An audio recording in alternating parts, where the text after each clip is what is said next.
Amazon has everything for every kind of birthday. Whether that's a 3-tier cake stand, Happy birthday! comet balloons for your son's space theme party,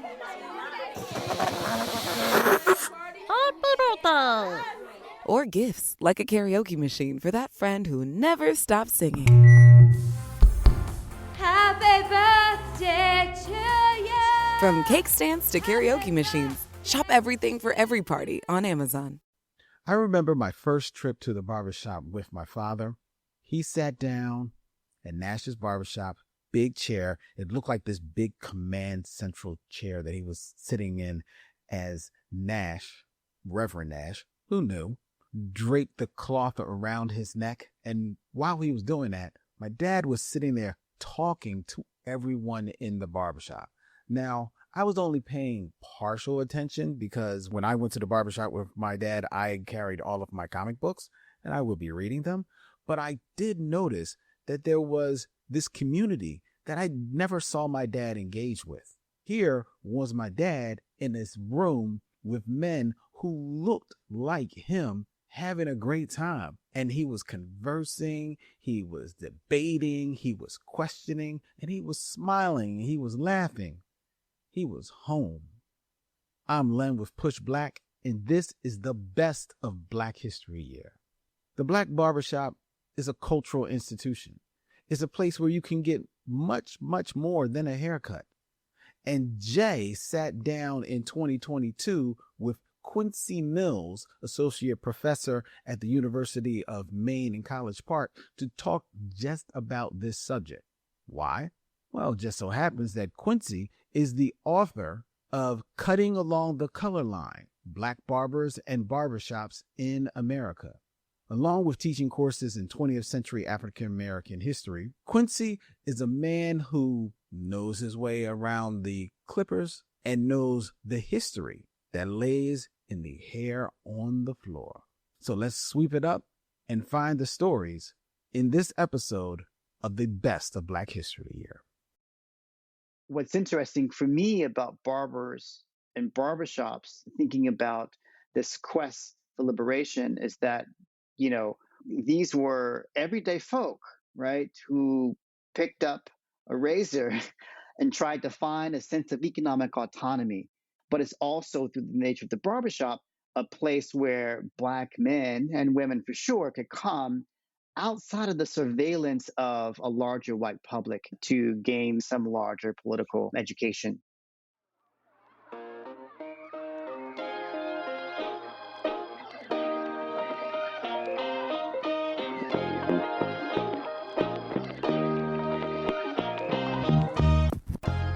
The barbershop is where you go when you want to get a clean fade or just shoot the breeze. You can go there for a good debate or to freely express yourself in a world built to cut away your freedom. I'm Jay from Push Black, and you're listening to Black History Year. When you step into a black barbershop, it's often like stepping into a safe space. Physically, emotionally, and especially politically, men and women can step into this cultural institution to do all manner of things that are specific to the Black community. And it's shielded from the eavesdropping of the larger public. But you might not think about the role barbershops play in the Black economy, and it is an important one.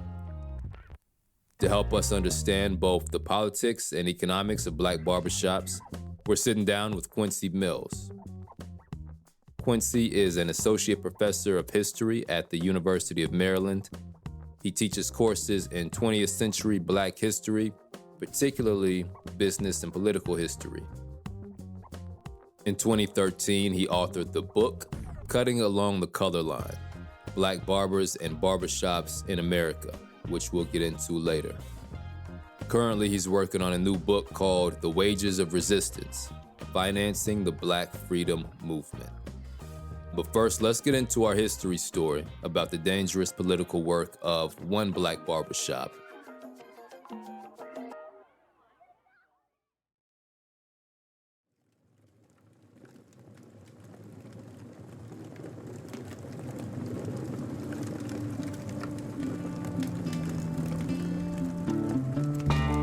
The people stood horrified as smoke and ashes hung in the air.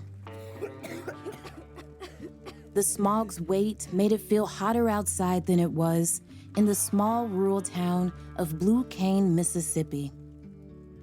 Eugene Smith paused. Was the coast clear?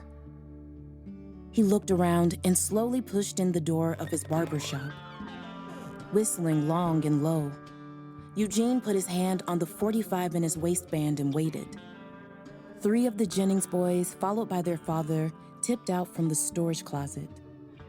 Reverend Jones, Principal Brown, and 2 church deacons came from the bathroom. Finally, Doc Taylor, the owner of the only black pool hall within 20 miles, walked in from the back alley. Several other men followed him. Everyone knew the KKK was gonna do something. After all, it wasn't every day black people tried to register to vote. The men already expected the Klan to burn a few crosses, tramp mules through the cotton fields, and shoot a few hunting dogs in retaliation. But none of that was their plan tonight. They had a different target. Instead, the small group of white lawyers, cops, and farmers burned the church in the center of the black part of town, which also doubled as a school.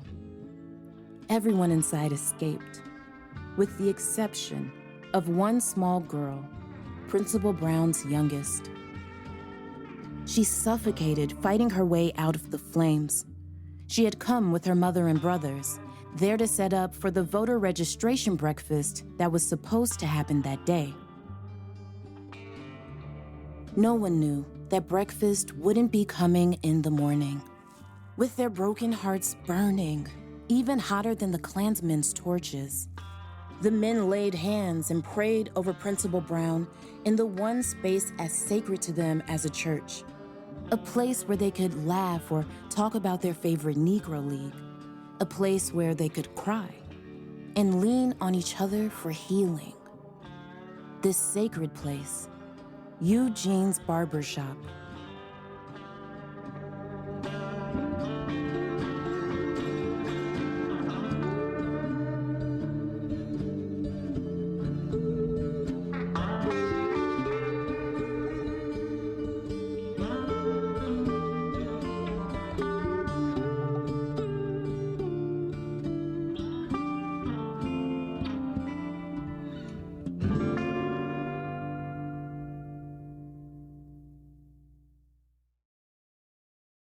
What does Black liberation look like to you? Oh, there you go. Let's get right out the gate here. Black liberation, for me, first and foremost, is different from freedom. And I start there because I'd argue much of the study of African American history has been the study of Black people's quest for freedom. And discussions of freedom are usually discussed in the realm of citizenship and rights and the nation state, and it's sometimes integration. But as Malcolm and James Baldwin reminds us, that it makes no sense to want to integrate into a burning house. And to be clear, that burning house is certainly America, and to fight for freedom, to gain the same kinds of rights as white folks doesn't quite hit the mark of what freedom really is, or particularly what liberation could be. And so when I think about liberation, I first and foremost think beyond the nation state. I think beyond the ways in which democracy has been conceived. I think more centrally toward the human condition, human rights, if you want to be more formal about it, though I'm not trying to tap into the UN particularly, but there are certainly ways in which there are certain expectations and endowed rights of humanity, right? So having a living wage, having access to healthcare, right? To be able to care for oneself and one's family, having a sense of having a certain knowledge about how humanity operates, if you will. And so when I think about liberation, I think about breaking free of chains that American democracy sort of lulls us with, to say that if we can just get to this more perfect union, then everything will be fine. But I think even the perfect union is, the ways in which we have conceived of it, is problematic in and of itself. And so liberation, I think, is about sort of unlocking our minds in a certain kind of way and imagine a completely new world where, I don't have to earn a certain amount of money in order to have health care. I don't have to earn a certain amount of money or take on a certain amount of debt just to further my education. Liberation is all encompassing, and certainly even my discussion here barely scratches the surface. But I would say that's where I would start. I like the way you put that, breaking free of the chains that American democracy lulls us with. What models do you look to as we're thinking about how we can imagine what liberation looks like? So I am currently there are some really wonderful folk, contemporary activists who are organizing around what they've been calling a solidarity economy, and it's an idea that's centered on mutual aid or benefit.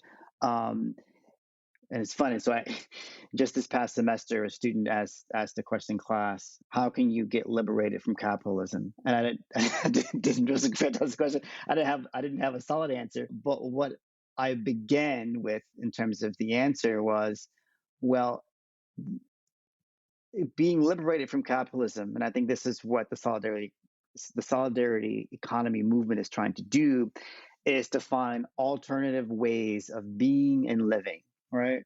And so, for example, cooperatives are certainly central to that. And we can certainly look at the cooperative movement throughout the 20th century. W.E.B. Du Bois spoke eloquently and wrote about Black cooperatives in the 1930s, and certainly during the Depression, this was the time. Right? It's usually the sort of moments of the crises in capitalism where progressive folk began to think of not relying on a capitalist economy. But I would say the more progressive of the folk, right, try to think beyond capitalism, even when capitalism is doing well, so to speak. I would argue that capitalism never does well because it relies on people being exploited in order to do well. Nonetheless, I've heard from folk who are living cooperatively, for example, right? So instead of one person, buying the house or, trying to save up 20% of $500,000, that they're going in together and living cooperatively.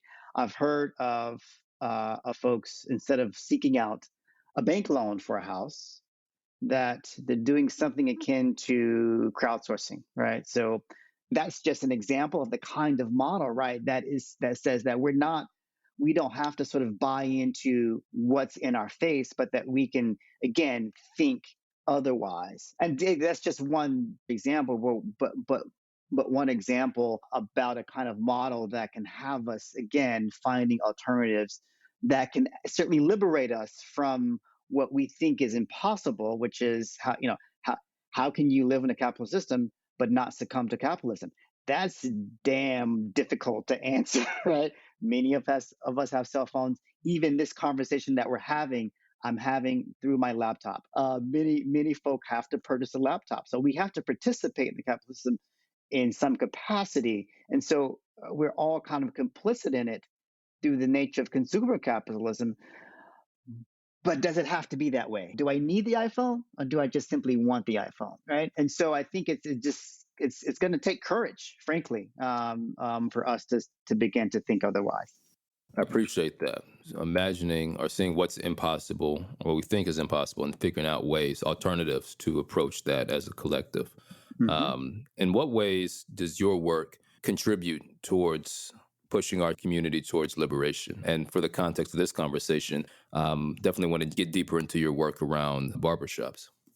Yeah, so my first book is a history of Black barbershops in the 19th and 20th centuries. It's titled "Cutting Along the Color Line: Black Barbers and Barbershops in America," published in 2013. And first, I will sort of say that I am not naive in thinking that my scholarship in and of itself is a liberatory act, or that it is an example of activism per se. I do, though, sort of follow the Carter G. Woodson model of thinking about the uses of education. And I think even Malcolm once said, if I get this quote right, of all of our studies, history is the most useful, right?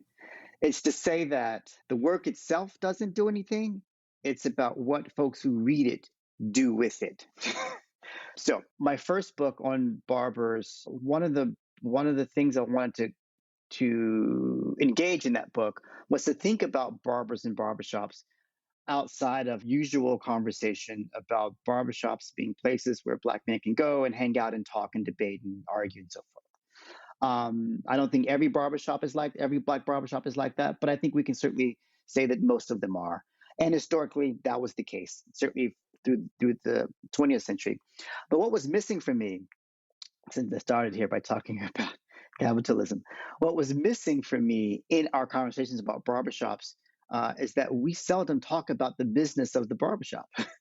It's almost like these are just sort of public spaces like parks that are nonprofits that folks can go and hang out. And no, right? These are businesses. And if that barbershop doesn't make any money, it's not open the next day or the next month for folks to come in and talk and hang out and debate and argue and so forth. And so I was curious, sort of, how can we sort of think about the market economy inside this public space, right? Um, were these sort of profit-making businesses, right? So the answer to that question is initially yes, actually, but it was transformed into something quite different, something that we actually are familiar with now. So very quickly and briefly, in the 19th century, a majority, if not all, of the Black-owned commercial barbershops, so barbershops that are operating in downtown business districts, right, for the public, their clientele was white, wealthy white politicians and businessmen, even to the extent that they did not allow Black consumers to come in to get shaves or haircuts in their shops. This was the order of the day in the 19th century, but I should say sort of before the 1890s. And so this was about profit. And the reason that these decisions were made was because white folk didn't want to be shaved next to a Black man who was being shaved, didn't want to be shaved with the same razor that touched a Black man's face. And so they made these requests. They weren't requests, I would argue demands, right? And Black barbers succumbed to those requests, right? What's interesting here, though, right, is that, Black communities actually protested, like, I guess, what they call color line barbers for drawing the color line in their shops. So what was clear was that Black communities expected those barbers. They expected more of these barbers, but they also expected something of the barbershop. And so that's what I find quite fascinating. And so that's to say, for me, and I don't mean to sort of cast these 19th century Black barbers aside to say that these were just sort of money making, profit generating folk, because these were some of the same folk who opened up their barbershop, their doors after hours during when, folk were running from slavery, right? So they weren't always sort of official sites in the Underground Railroad, but at times, right, when someone was running and they looked inside and they saw that this is the Black man's shop, they asked if I can hide out for the night before I have to go. Barbers were also very active in abolitionist circles. They were very active in raising money for the abolitionist movement, active in politics. So they were active in Black communities, even though their shop did not reflect that. Alonzo Herndon in Atlanta founded Atlanta Life Insurance Company. John Merrick in Durham, North Carolina founded North Carolina Mutual Insurance Company. Both, again, these are two very prominent, middle class, very wealthy Black barbers whose shops were, again, exclusively patronized by white folks. They used that money, frankly, right, in service of Black communities elsewhere, right? So it's complicated and interesting. Nonetheless, I think what's useful, and again, to get back to your original question, I sort of see this study and this book about barbers and barbershops as saying, like these were everyday folk, right, who picked up a razor and tried to find a sense of economic autonomy because that was a lot easier than obviously being a sharecropper. That was preferable, or doing wage work, right? But having some sense of economic autonomy. And sometimes, yes, that was being an entrepreneur. And indeed, being a Black entrepreneur at this moment in history meant that they were dealing with a less than free market economy. And so, what's interesting for me about barbers and barbershops, thinking about this quest for liberation, is that, we're thinking about money here. Again, this is an industry with very few barriers to entry. That black men could escape wage labor to find some economic autonomy, but it's also, through the nature of the barbershop, a place where Black men and women for sure could come outside of the surveillance of a larger white public, which was unique, right? So there are only sort of a few public spaces like that. The church is certainly one of them, fraternal societies also. But in terms of spaces that don't come with membership requirements that a church would or a fraternal society would, the barbershop was that unique space. And so what we know is that Black communities sort of used and benefited from barbershops as spaces where they can think, where they could organize, where obviously they can get transformed through getting a shave or a haircut. And so that's the way that I think about barbershops in this way, in respects to, again, this larger quest for liberation. Imagining a better future for you or your business is the first step. Investing in that future with Betterment is the next. Whether it's saving for today or building wealth for tomorrow, we help people and small businesses put their money to work. We automate to make saving simpler. We optimize to make investing smarter. We build innovative technology backed by financial experts to make everything a whole lot easier. At Betterment, we're here to help anyone who's ever said, "I think I can do better." So be invested in yourself. Be invested in your business. Be invested in better with Betterment. Get started at Betterment.com. That's BETTERMENT.com to get started. Betterment. Be invested. Investing involves risk. Performance not guaranteed. This show is brought to you by Boca. Boca knows that when you take care of your mouth, your whole body benefits. That's why they create elevated oral care that fortifies your teeth. Boca's toothpaste uses a fluoride alternative called nanohydroxyapatite, or NHA. It's a form of calcium that makes up the majority of your tooth enamel and dentin to help to remineralize enamel, freshen breath, and whiten teeth. Do your dentist proud by switching to Boca's NHA toothpaste in delicious fluoride-free flavors like Element, Lemon Lavender, Cocoa Ginger, and Refreshment Whitening. Boca's toothpastes are not only fluoride-free, but they're free from SLS, endocrine disruptors, and parabens. Boca is the #1 toothpaste on Amazon, with over 40,000 five-star reviews. For a limited time, Boca is offering listeners 15% off its best-selling toothpastes on Amazon and Boca.com with code HERHEALTH15. That's HERHEALTH15. Make the switch to Boca for the whole family at BOKA.com.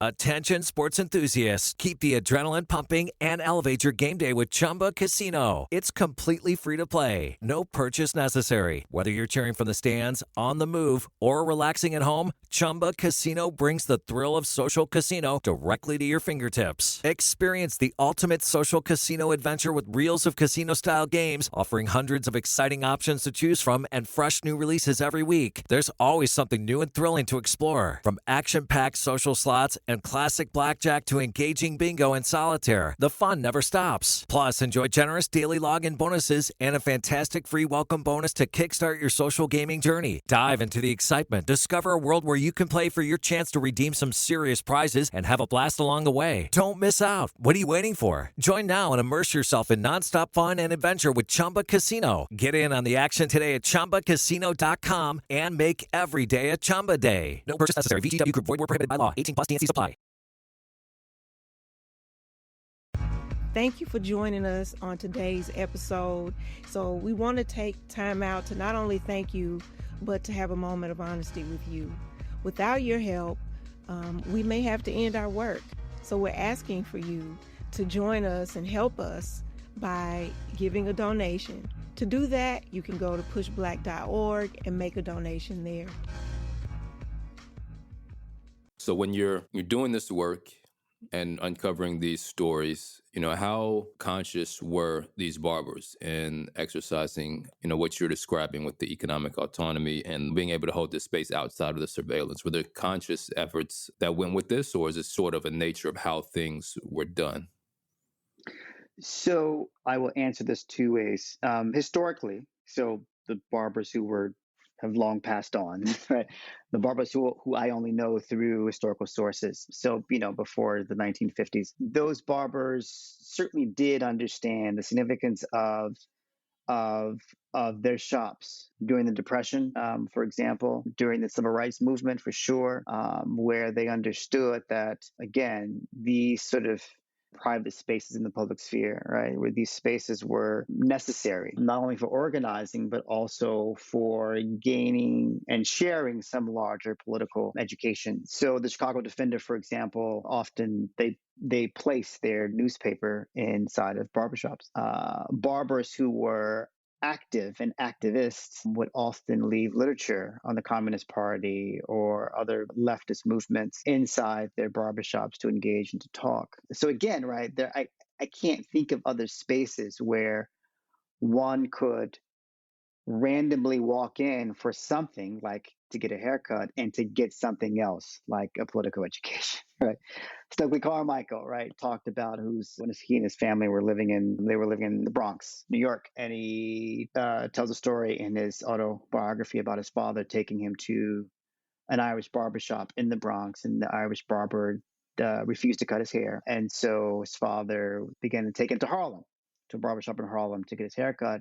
And Carmichael relayed that it was in that Harlem barbershop that he learned about the Brown v. Board of Ed decision, where he learned about movements in Africa, right? Where he, again, got his education for liberation, right, inside this barbershop. But that's not why he went.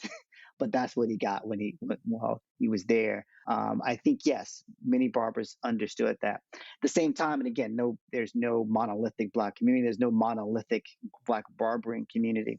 So the interesting story, and I'll try to be quick and concise here. I went to interview barbers in Atlanta and Durham who owned or worked in the barbershop anytime before 1970. At the time, I had fairly long locks that came down to my waist. And I expected the jokes and the jabs, and I expected for someone to pull me inside of the chair, right, to try to cut my hair. What I did not expect was that they would be hesitant to talk to me, or quite frankly, refuse to talk to me. So one barber said, how does it look that you want to talk to me about barbering? You haven't cut your hair in I don't know how long. Another barber said, I'm in the grooming business and you don't look groomed. And I said, well, you've kind of sort of seen this, in the 60s when folks were growing their afros and naturals. And because I was trying to bring in the political angle. And so this barber said, yeah, and they damn near put us out of business. Right. which said to me that, but what these barbers were telling me was that, yeah, the politics is cool and all. Yeah. But I take great pride in making Black men look a certain kind of way. And you don't look that certain kind of way. You don't look like you gonna get a job with all that hair. You don't look like a man with all that hair coming out of your head. How you gonna get a date? And so there was a whole lot there. But again, I wasn't upset. It was a revelation for me, right? Because it said that, look, these were folk who took pride in their certain profession of grooming a race of men. And sometimes politics didn't quite fit in that vocation. And so there's a way in which I think, yes, there's some barbers who certainly understand. I think certainly now, for sure, many barbers who understand the nature of their space and the power of their position and their shops, particularly, right, because there's an intimate connection that barbers have with their patrons and their customers. Many times a barber will see 2 or 3 generations of the same family come through that shop. They see, kids grow up in the neighborhood, right? So many barbers understand their centrality as institution builders in their communities. And yes, some see this as simply a job and a profession and at times, right, I would argue, right, it's possible for them to fall into a capitalist mode of saying, how can I make the most money here at this shop? So some barbershops, some barbers and barbershops certainly understand that they are indeed institutions and not just places. And I would argue others are looking for the next entrepreneurial sort of bent here that can move the industry in certain kinds of ways. Accepting insurance without the support of a group practice can be tough, but most people looking for mental health care want to use their benefits to pay for sessions. If you're interested in seeing clients through insurance, Alma can help. They make it easy to get credentialed with major insurance plans at enhanced reimbursement rates. They also handle all the paperwork, from eligibility checks to claim submissions, and guarantee payment within 2 weeks. Visit helloalma.com to get started. That's helloalma.com. This episode is brought to you by Alma. There's no reason that, as a clinician, you should be spending hours on paperwork to bill for insurance or not knowing for sure when you'll next be reimbursed for sessions with your clients. If you're interested in seeing clients through insurance but don't want to navigate the process and paperwork on your own, Alma can help. They make it easy to get credentialed with major insurance plans at enhanced reimbursement rates and guarantee payment within 2 weeks. Visit helloalma.com to get started. That's helloalma.com. Do you know a high schooler who is a natural leader and loves to give back to their community? The Leukemia and Lymphoma Society's Student Visionaries of the Year program might be the perfect opportunity. Forming strong teams to support them, Student Visionaries of the Year candidates fundraise for the Leukemia and Lymphoma Society in honor of a pediatric blood cancer survivor in their local community. This 7-week philanthropic leadership development program helps students gain valuable life skills like project management, communication, financial literacy, and entrepreneurship. Not to mention, it looks great on college applications. But most importantly, it's a chance for students to engage in meaningful work within their community and make a real impact on the lives of blood cancer patients and their families. Learn more about Student Visionaries of the Year or nominate a student at lls.org/students. That's lls.org/students.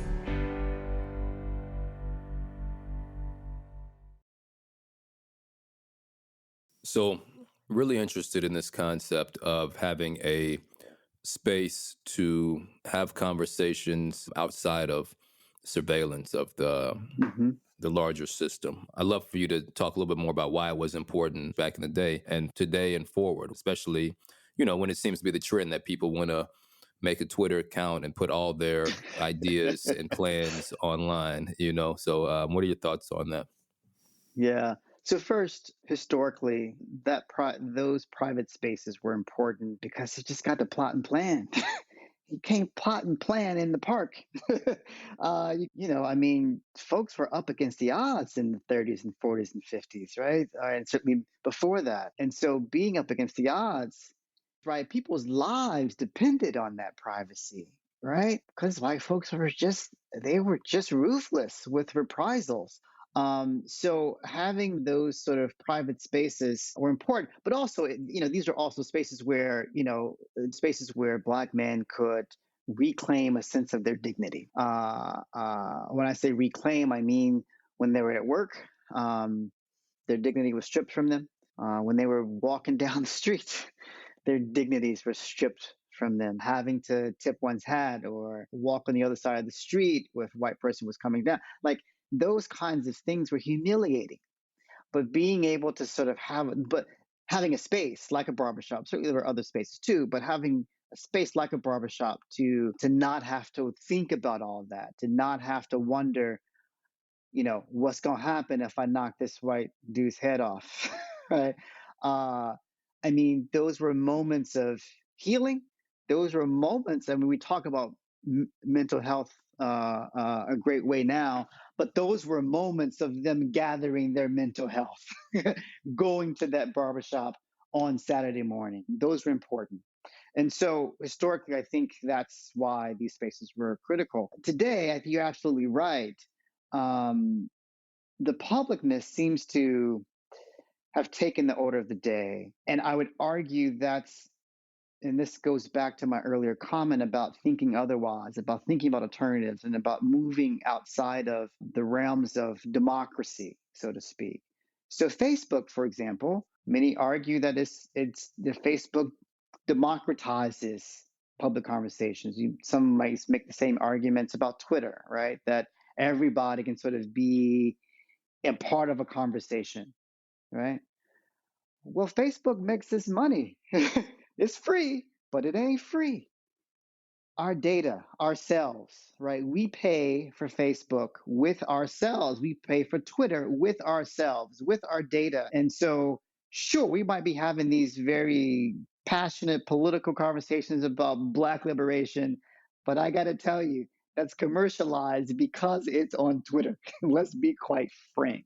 And what we learned, say, from the Black Liberation Army from the 1960s, and to be clear, it's because of the Black Liberation Army that Asaf Shakur, right, gained her liberation outside of the United States, right, where she is now in exile in Cuba. But it was the Black Liberation Army that was underground, right?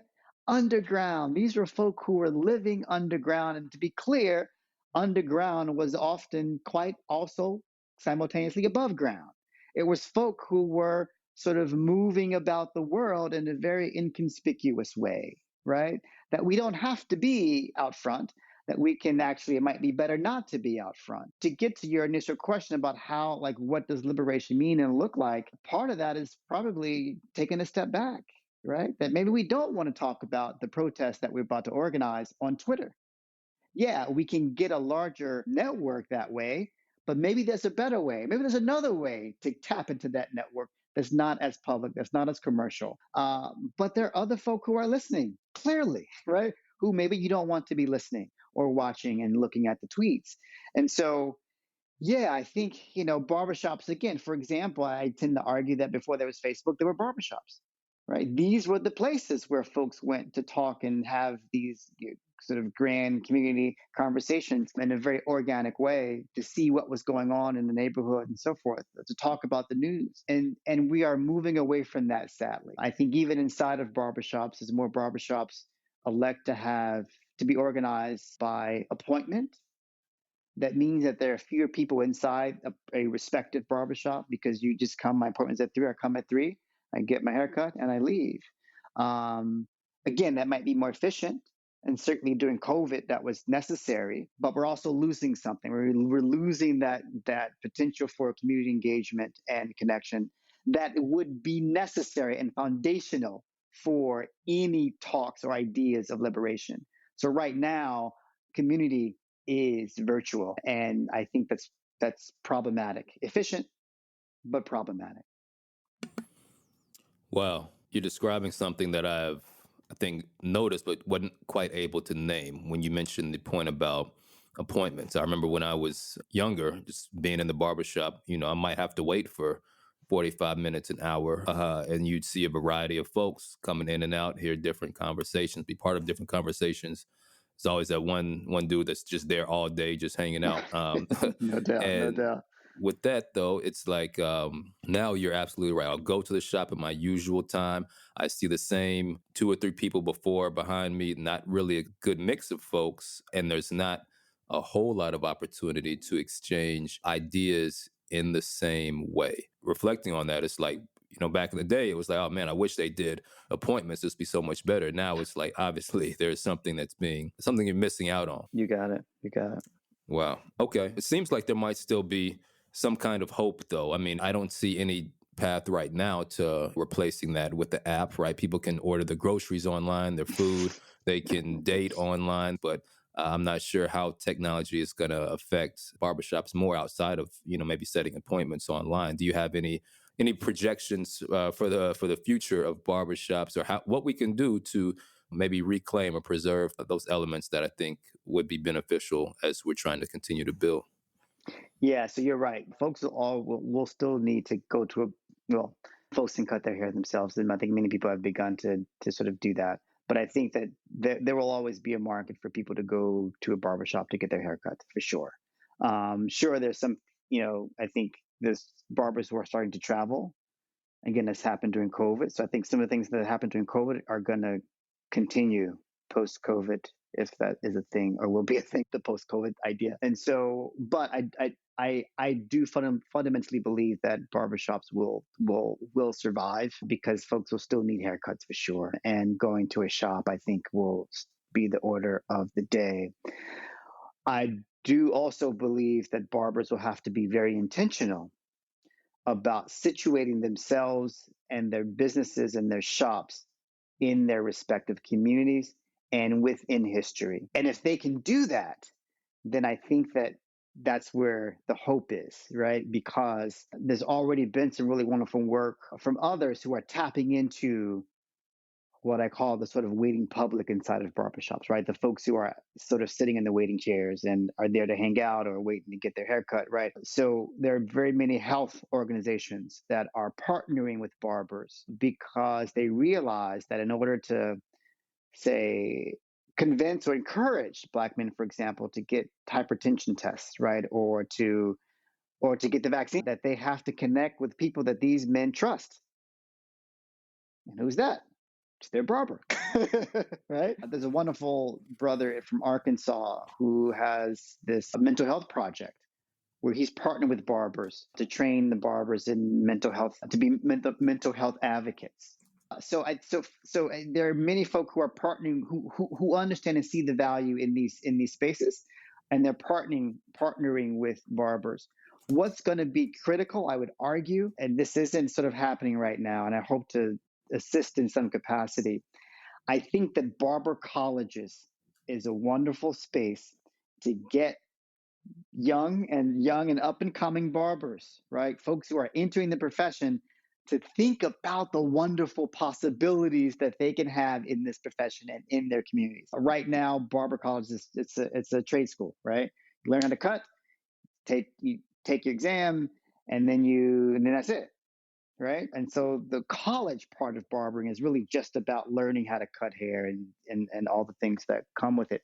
It's not about a grander sense of history, of purpose, of possibility. And I think that if, and as an educator and a historian of barbershops, I've been thinking about this a lot lately and thinking that barber colleges could be sort of wonderful incubators for helping young Black folks, men and women, right, think about the ways in which they can transform communities through their work.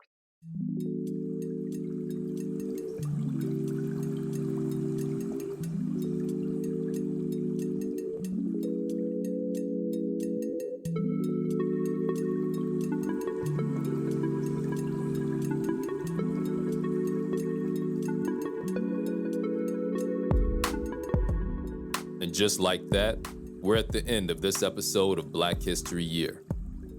This podcast is produced by Push Black, the nation's largest nonprofit Black media company. At Push Black, we agree with Marcus Garvey when he said, "A people without knowledge of their past, history, origin, and culture is like a tree without roots." And I'm guessing you probably feel that's important too. I mean, here you are at the end of a podcast about Black history. You matter. Your choice to be here matters. It lets us know that you value this work. Push Black exists because we saw we had to take matters into our own hands. And you make Push Black happen with your contributions at blackhistoryyear.com. Most people give about $5 or $10 a month, but everything makes a difference. Thanks for supporting the work.